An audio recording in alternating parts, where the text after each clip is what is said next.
भेट घेतली म्हणजे मनोमिलन झालं असं होतं का? हिंदू धर्मामध्ये आपण एकमेकाच्या घरी जाणं, भेटणं ही आपली प्रथा आहे. त्याप्रमाणे ते माझ्या घरी आले, भेटले. आमची कुठलीही राजकीय चर्चा झाली नाही. पण माध्यमांनी त्याच्यामधनं वेगळा सूर काढला आहे आणि म्हणून तर आपण सगळे लोक माझ्या मुलाखतीकरता आलात. मी एखादी गोष्ट बोललो तर बोललो. मी कधी डिनाय करत नाही किंवा हे बोललोच नाही.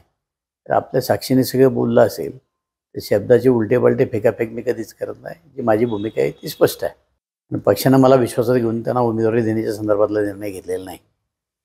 आणि पूर्वी असं म्हटलं जायचं की सगळे निर्णय साहेब घेतात. साहेबांना सगळा अधिकार आहे. साहेबांनी पक्ष स्थापन केला आहे.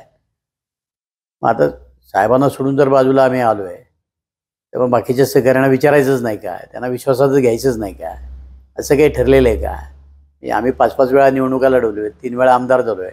आम्हाला काहीच कळत नाही राजकारणातला, असं काही अर्थ काढायचा का? त्यामुळं पक्षाने जरी भूमिका घेतली तर माझा स्वतंत्र विचार आहे.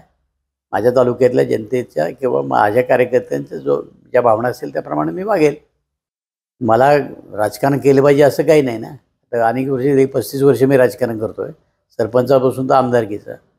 आणि आता काही मिळवण्याची अपेक्षा राहिलेली नाही आहे आणि काही मिळेल असंही वाटत नाही. त्यामुळं शांत बसणं माझ्या दृष्टीने फायद्याचं ठरेल ना. भेटीचं कारण काहीही नव्हतं, त्यात राजकीय उद्देश नव्हता किंवा अजूनही काही नव्हतं. निवडणुकीची पार्श्वभूमी नव्हती. एकमेकाला भेटणं सदिच्छा भेट ही सदिच्छा भेटच होती. त्याला काही वेगळं अर्थ त्यातून काढता कामा नाही. काय चर्चा झाली साधारण?